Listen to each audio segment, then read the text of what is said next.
Sin duda alguna, es uno de los temas que acapara la atención pública en las últimas horas a nivel nacional y no es para menos, tomando en cuenta que se trata de la Corte de Constitucionalidad en nuestro país. Definitivamente es muy importante saber qué está ocurriendo en Guatemala, saber qué está ocurriendo con los magistrados, quiénes son los magistrados, cuál es la denuncia en su contra y, por supuesto, cuáles son los escenarios que pudiera traer este tipo de acciones en contra de los magistrados de la Corte de Constitucionalidad. Tenemos ya comunicación en este momento con el analista en temas de seguridad y justicia, el licenciado Julio Rivera Clavería, desde su vivienda. Licenciado Clavería, qué placer poder saludarlo. Ojalá que en poco tiempo tengamos la oportunidad de estrechar su mano también. Bienvenido a su casa, bienvenido a TN23. Decía hace unos momentos, licenciado Clavería, el país entero está hablando de lo que ocurre con los magistrados de la Corte de Constitucionalidad y las denuncias que hay en contra de ellos. De hecho, muchos sectores se han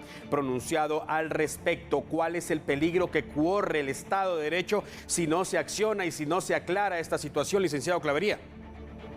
Vea, yo creo que uno de los graves problemas que se ha ocasionado es que efectivamente la Corte de Constitucionalidad se ha abrogado derechos y ha intervenido en las funciones de otros organismos del Estado. Y en la Constitución política del país está sumamente claro que efectivamente existe una separación absoluta. Por lo tanto, usted no puede inmiscuirse en los asuntos que son competencia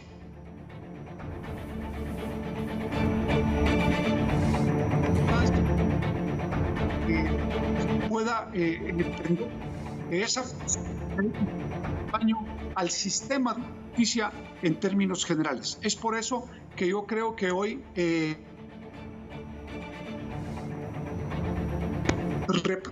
se pueda entender la necesidad que hay de que efectivamente la Constitucionalidad entienda que no es esa la vía por la que ha optado. Ellos están sujetos a la ley política.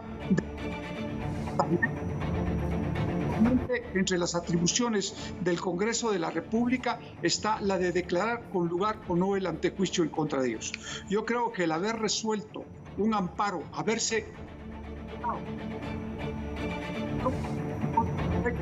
no es ético, no es sano para la justicia del país y estamos entrampados en una de no solucionarse. Cada vez más va a ser mayor el deterioro que va a sufrir el propio sistema de justicia en Guatemala.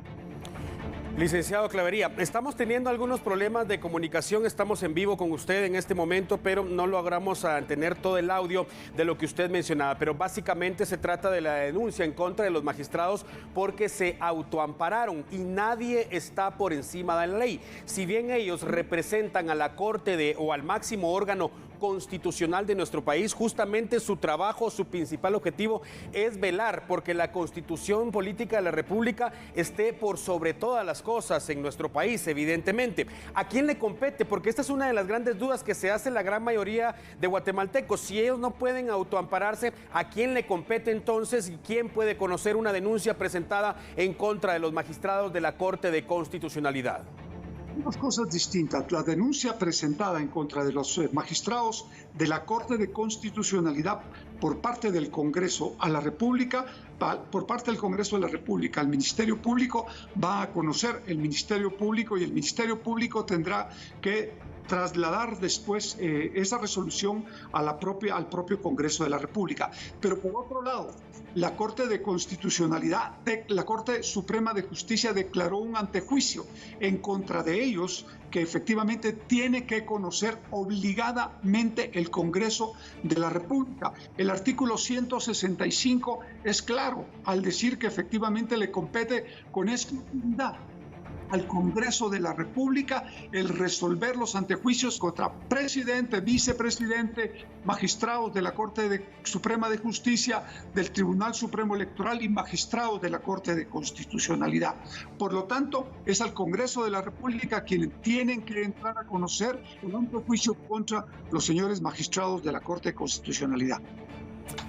El tema da para mucho y estamos muy atentos a lo que va a ocurrir definitivamente. Agradecemos al licenciado Julio Rivera Clavería por aclararnos la situación y con esta noticia nos vamos una vez más a la pausa, recordándole, a las 6 de la tarde inicia el toque de queda. El objetivo, la idea es que la mayoría de personas permanezcan en su vivienda. Mañana van a poder circular las personas cuya placa termina en número par. Por favor, atiendan las recomendaciones y las restricciones que ha ordenado el presidente de Guatemala, Alejandro